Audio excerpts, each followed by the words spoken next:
Hey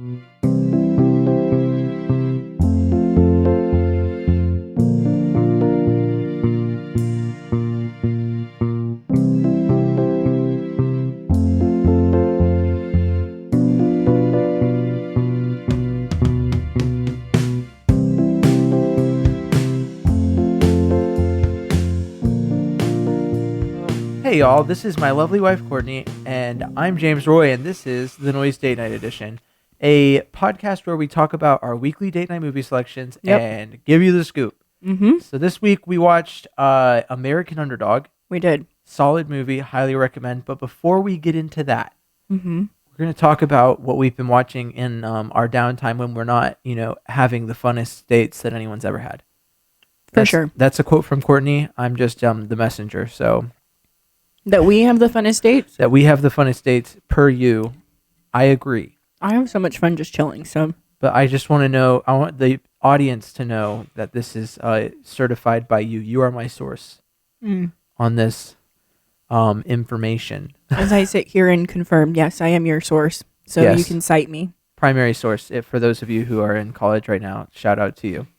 Or high school or middle school. So is this guy. Well, I'm in college, yes. Send your college friends, some Starbucks, Or send them this podcast. I mean, honestly, when I'm studying, I listen to this podcast on repeat. Is that true? No. I may listen to it while I'm editing You can it. listen to, the podcast on your drive to class. Yeah, that would be perfect. Or your walk around campus. If you're a film major, we could be giving you really deep insight into your major. Yeah, I have tons of insight, don't pitch a bad idea, maybe spitball some ideas before you just go on the spot. If you're in any screenwriting classes, come with ideas, at least 5 that you can just rotate in and out in a open forum discussion. And if you're Kurt Warner and the Packers quarterback coach says you're up, go. Say yes. Say yes. Otherwise, you will be cut from the team. But this week we've been watching 9 Perfect Strangers. Mm-hmm. We're not done with the first season yet, but we're about There's only one season, right? There's only one season. Okay. But we're not done with that season. Mm-mm. I don't know if there's going to be another one because, once again, we're not done with it yet. But we are 3 episodes deep, and Courtney, let's give some early impressions. So, what have you got so far on the series? All right, first episode. It was so intriguing, and I loved it. I have been reading some reviews about it because that's what I do. Obviously, the negative ones. And a lot of people pointed out how Melissa McCarthy is a little over the top. Just a little bit. She's just trying to be too serious or too into her role. I agree with those people. I think that she's a little distracting because I don't necessarily believe her as this serious writer, romance novelist. I don't know. You mean to tell me that comedy actor Melissa McCarthy is having trouble with a serious role? But she is an executive producer, so this idea and concept is great. I'm not saying she came up with it. I don't really know who did, but she had a part in making it. And I think that overall, this is a good concept, and I definitely want to see what happens, but I'm not going to lie. I've fallen asleep at the end of every episode so far. Right at the end, and then I go, let's go I would upstairs. say that it kind of drags a little bit, and then I know at the end is usually that big cliffhanger scene to go into the next episode. I usually miss those, and then have to rewatch the end and then start the new one. So I'm a little behind. Based on my knowledge of when you're awake and when you're not, I don't think you're missing too much. Personally, I agree with you. The concept seems cool. I feel like only 3 episodes in that we're, you know how it is early in a series where you're I can't wait to know what the cliffhanger is, but right now they're just kind of doing these ominous things. It's dancing around the topic that they're trying to stay away from or something. Exactly. The big ball that's going to drop. She, the Nicole Kidman's character is having her Masha. struggles, Masha. Yeah. And so we're kind of getting storylines that's wow, that's juicy and that's going to be something good later on down the line. But for now, I mean, I'm pretty neutral on it. I think it's riveting enough to keep my attention, which is important. Yes, I still want to watch it. Some of the best series I've known at first were I don't know, the first season of The Office is okay, it takes a lot to get through that before you get to the good part of The Office. We did watch Maid, though, not too long ago. Maid was good, too. So good. I only caught the last couple episodes, but yeah, I saw the whole thing. But Courtney's got a tweet that went viral on that. So 10 out of 10 would recommend it. It's amazing. If you're in social work, I would love to know what you think and how close to how the system or how everything works that this is. And I feel like it seemed pretty authentic. I know, again, I read a lot of reviews and a lot of just public, opinion pieces on things like this. And a lot of people really said it was super relatable. I know they took it from a real life maid, No, yeah. like stories from them and kind of like based it off of maids in general. And so I loved it. I mean, it was amazing. It was enough that like I think what is it, like a 10 episode run? I came in on episode 5 and I was stuck on the couch for like the last 5 episodes. Just like I binged it when I was sick a few weeks ago. It's awesome. So go watch that. Definitely recommend it. I'm also starting Hannah on Prime. I know that's done, and I like to watch shows that are done because I like to watch them all at once. Yeah. And then get an opinion. I don't like to wait for the next season like Mrs. Maisel. That was the part I liked when I watched Game of Thrones was that I watched the season 8 was rolling out, but like I was on deployment and I got to watch the first 7 seasons just right in a row. It's nice. It was nice. So let us know what you're watching because I'd love to watch. I love miniseries and we'd love to watch what you're watching. We'll watch them too. And we like talking about them. And then we'll give you our opinion on what you're watching, and then you in the comments can. Or you can follow my Twitter, Courtney Flores, and we can talk about it on there too. Yeah, and then it'll come full circle. Yes, I think now is a good time to transition into talking about American Underdog. Let's talk about it. So American Underdog is the Kurt Warner story, and as someone who's a huge fan of Kurt Warner, I was excited to see this one. And also as a huge fan of Zach Levi, from his Chuck days, I thought Shazam was good, but I've always liked Zach Levi since he was on Chuck. So that will always be the reason that I know who he is. I like him because of Tangled, Flynn Rider. That there is that crowd of people, and Courtney and most American women fit into that group. Yeah, babe. Fall back. I thought you were going to say and children. No. But American Underdog is great. The budget was about $5.9 million. They've pulled $22.3 in box office. You got Zach Levi, Anna Paquin. I hope I said that right. Dennis Quaid, Adam Baldwin. Just really a star cast. Which was to me unexpected, simply because it's movies that are rooted in Christian themes and made by Christian studios tend to not have these high level actors in them. Was it made by a Christian studio? I don't actually know now that I think about it. It was just kind of it was by Lionsgate. I don't think it's a Christian studio. I think it was the same producer that did The Rookie, which is why Dennis Quaid was probably in it. So what it was is that like usually when you tell a Christian story, you get like movies like Fireproof or Facing the Giants, and those movies are good, but the acting left something to be desired. Whereas in this one, I felt like for the most part, everyone was pretty solid in their acting. What were your early impressions on it, babe? What did you think? Yeah, I thought it was really good. It's definitely up there in like those feel-good sports movies like Miracle, Mighty Ducks. It's definitely family friendly. I definitely cried as well because I just love stories about never giving up. I think as an athlete, you can relate to those, moments where you do want to give up and life would almost just be easier if you didn't, keep pushing yourself. And so just to see him and where he came from and what he had to push through is just amazing. And I think anybody who has children who play sports or anybody who has kids who are like, has a dream, or even if you feel like you've given up on your dream, I think you should watch it. It's so good. It's such a good movie. I guess that brings us into the point where we're going to issue our spoiler alert. And then we'll get into it. We're going to do the big three breakdown. I like to call it the BTB, big three breakdown. That's what we're going with now. Starting now. Okay. And let's get into it. So this movie can be broken into 3 parts. We're telling the story of Kurt Warner, and in every origin story or every autobiographical or biopic thing, you have to start with the early years. So we kind of get a brief glimpse at his early life.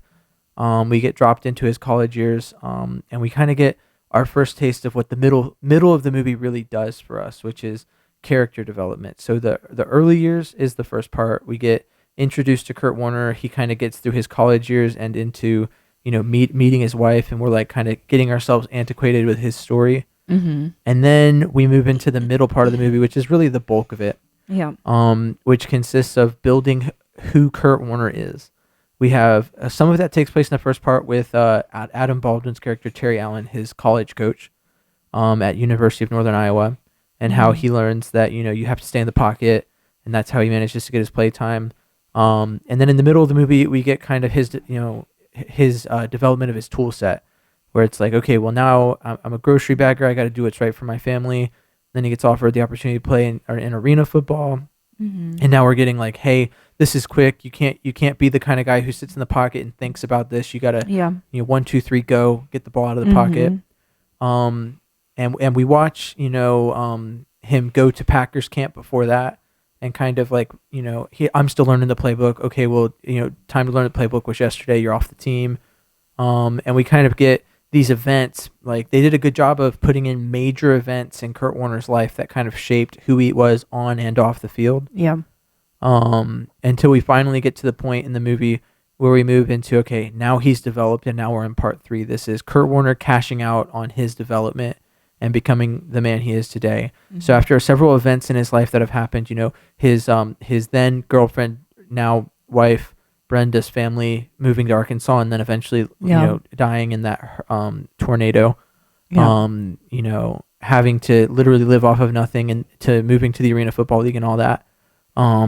We get to see how all of that shaped him and made him ready. He reports to the Rams, gets the call at the end of his arena football season, and we get to see how Mike Martz and Dick Vermeil, played by Chance Kelly and Dennis Quaid respectively, kind of shape him as a player. And if I'm not mistaken, this is probably a part that I should be really sure of, but honestly, that change in coaching is weird to me. I know that at one point Dick Vermeil became the head coach of that team.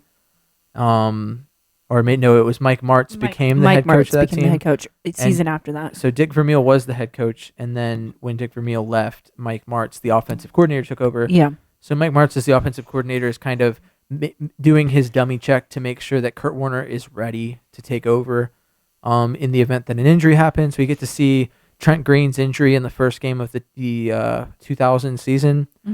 We get to see the greatest show on turf form. A lot of I would say Hollywoodness. Maybe I don't really know if it's Hollywoodness. But we kind of get definitely the feel good sports vibe, where you get scenes that like may have actually happened in real life, but you feel like you kind of have to put it there. Like Isaac Bruce walking up to Kurt Warner and being like, "We got you, dog," and I'm like, okay. Yeah, and those could have been moments like from Kurt, like his input being like, "This is something that stood out to me," or it could have been the writers being like, "We need to form some type of camaraderie or something that connection." Proves that Kurt Warner's confident and he has the support of his team. Yeah. Enforcing the fact that he's ready. It did seem a little like forced. It did. So who knows if that was probably what happened? It might have been. It could have. We'd love to hear from you, Kurt. Then we get to me personally, this was part where I was kind of like, I think it could have been shot in a better way. A typical sports movie would have been like, let's show some clips and phrases from the first game of the 2000 season that show that Kurt Warner's becoming the guy, and then we'll do a highlight reel of the whole season, like a montage over the course of a couple minutes, and then show the whole Super Bowl. But instead, they like showed basically the whole first game he played and how it like the ups and downs of it. Ray Lewis is playing defense and everything's going, he's going great, and then he throws a pick, and then it's like, hey, that's when Isaac Bruce is like, hey man, I got you. Marshall Faulk's in the huddle too, like, yeah, dude, you got this. This is all good. Kurt Warner goes out there and has a great game. And then it kind of, it doesn't even really show a highlight reel of the season per se. There's like a slight one, and then it goes into the final, like, greatest show on turf. Kurt Warner gets the touchdown that puts the Rams up. It kind of, it's Kurt Warner's story, so it kind of has to, but it kind of underwrites the important part of that game, which was Dyson, the Titans tight end wide receiver guy, missing it, the longest yard, which caused the Rams to win that game. But I mean, in that situation, you have to focus on Kurt because it's a movie about him. But realistically, that game was out of his hands earlier on. But that's just football talk for me. And then that's the end. Some things that we kind of glossed over in the big three. Kurt meeting Brenda in the early life, that was an interesting take on it, I thought. The main thing that was interesting was I didn't know that Brenda Warner had kids before she met Kurt Warner. I didn't know that she was a Marine. So I thought those were cool things to find out, and I thought I can imagine, based off of what I know about Kurt Warner as a person, that he did pretty much exactly what they portrayed in the movie. He just seems like the kind of guy. I don't know. Like, maybe it's just me. It would seem like creepy if it was anyone else, but like when Kurt Warner like knocked on Brenda's door the next day after meeting her, I was like, yeah, that seems like something he would do. But what were some big takeaways that you had overall from the movie, babe? Yeah, I think that Zachary Levi did awesome. I think that he played the role very well. He definitely fits into that good guy role. He fits into that athlete because he's got like that built for it, and it was very believable that he would be somebody like Kurt Warner, which I liked that. I thought that Brenda, again, I had no idea about. I'm just like echoing what you said about like I didn't really know much about his wife, so I loved all that backstory and how she really did have a big impact on him and his faith too, it seemed like. No, yeah. So I think that was like, obviously him, kind of like honoring his wife in that way and kind of showing her like in the world, like how much support he really had through her. Because, came from a single mom, and his mom obviously like worked really hard to provide for him everything that he had. And it was hard for her. And so to kind of like see Brenda come alongside him, she had her own stuff going on, which is normal with a single mom life for herself as well. But just to see just her kind of like, be there for him and be like just a beacon for him. I think that was really cool to see. I loved just rewatching as if I watched the original games.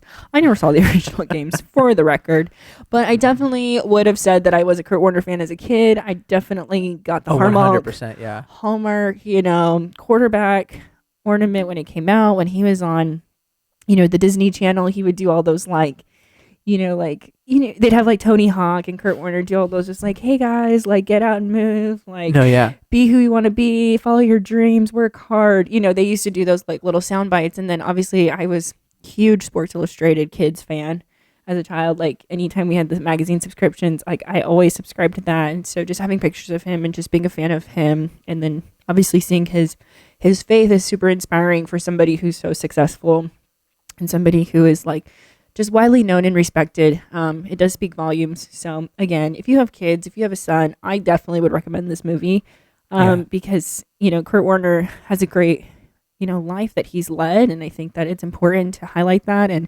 important to let kids know, like, hey, he's a real human being. He made mistakes, but he put God first and he did what he needed to do. No, yeah. So, which is an awesome testimony. 100%. What was I going to say? Logistically, the look was great. Camera angles were great. Coloring was great. Nothing weird there. Editing was great. No flops, no awkwardness. The music worked well. And I think that's super important and usually lacking in Christian films is like the coloring is just off. It just doesn't look real. Like you can tell it was made like in a cheaper studio. You know what I mean?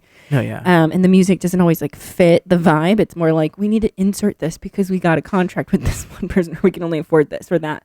And so I think that was good. And the editing, the pace is really good. It does not slow down when it doesn't need to. And kudos to you, whoever you are, the editor. Well, on that note, let's do our 1 negative and 2 positives, and then we'll get into ratings.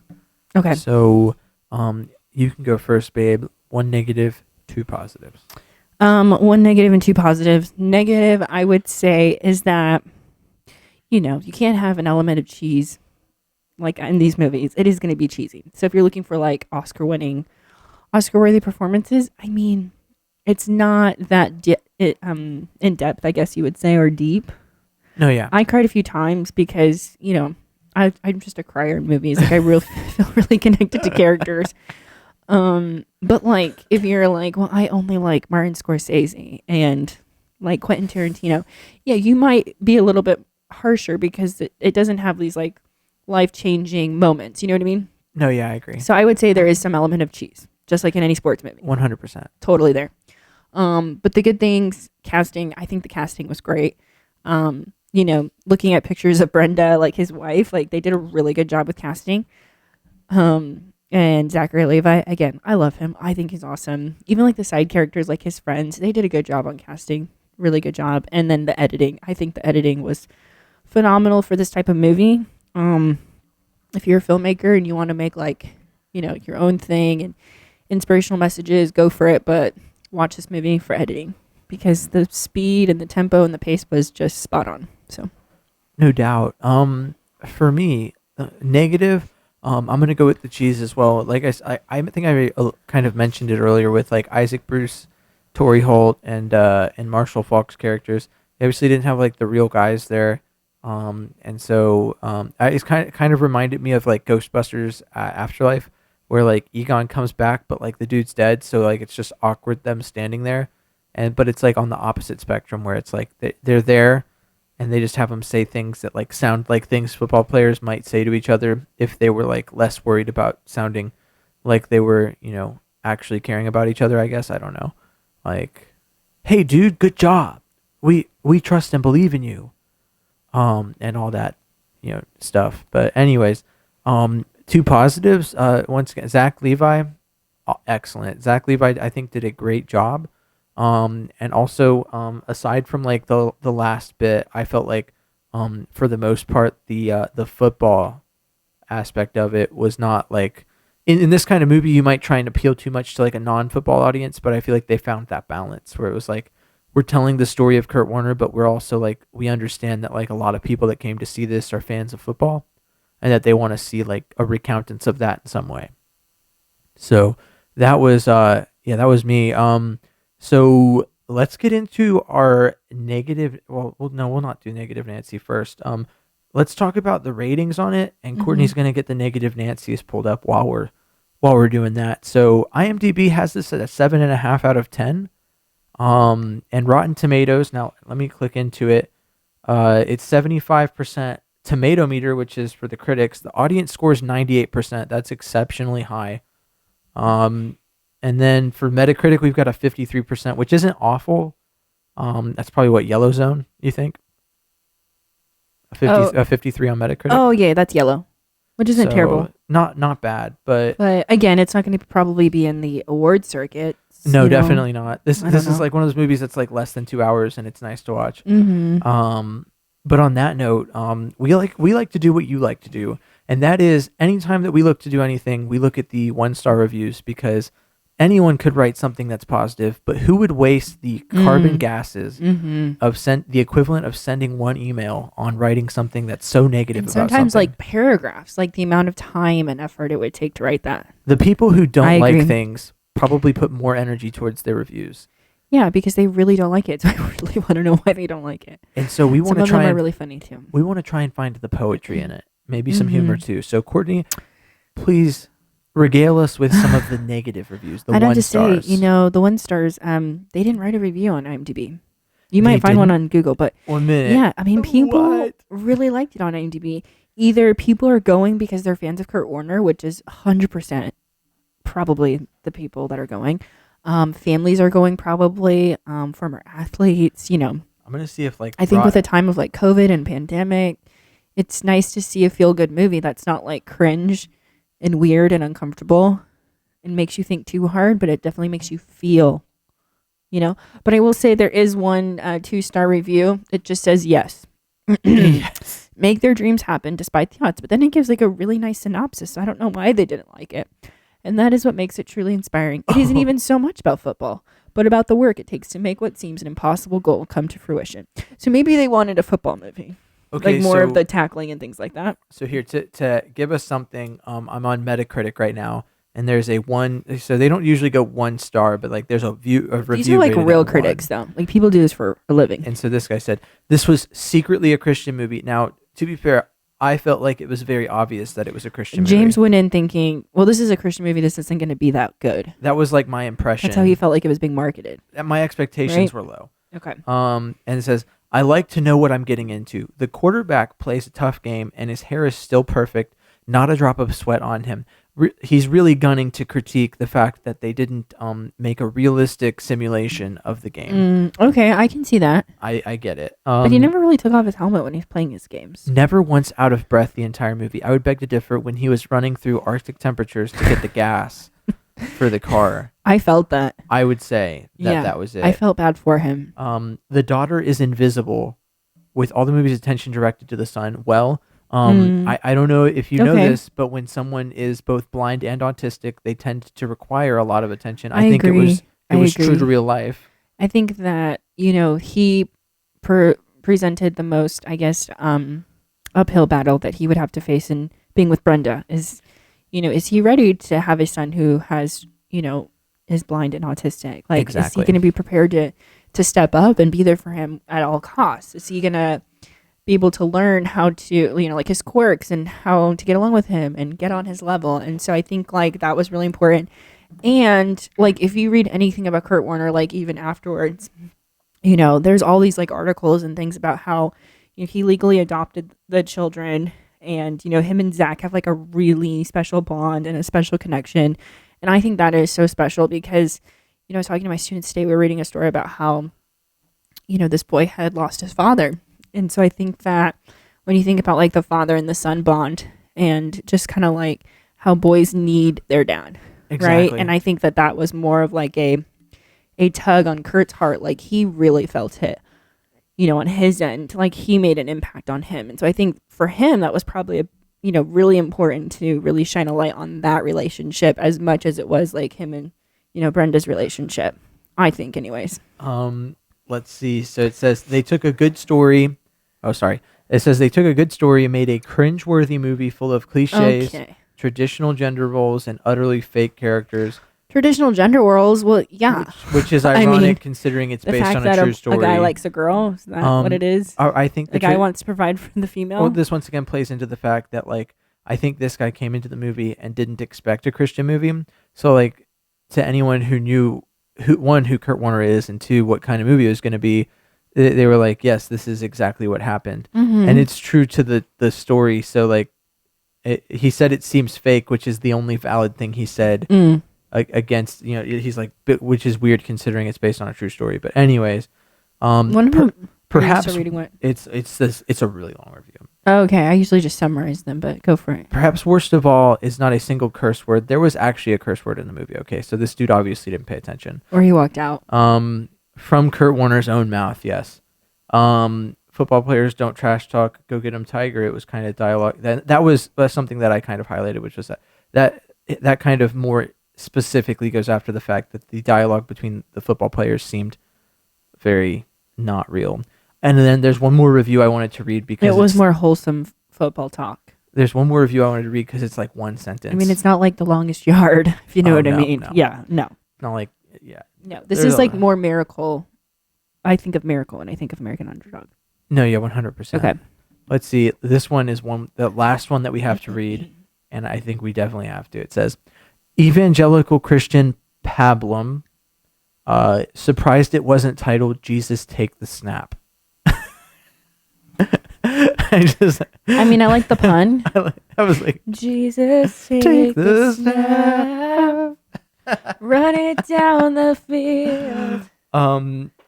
No, but I mean, a lot of it seems like the kind of negative reviews you'd expect. Yeah, I think, a lot of critics are looking for, life-changing moments, life-changing as far as like culture shifting, culture, shocking, things that are going to make you think and reevaluate your own ideals in your own life.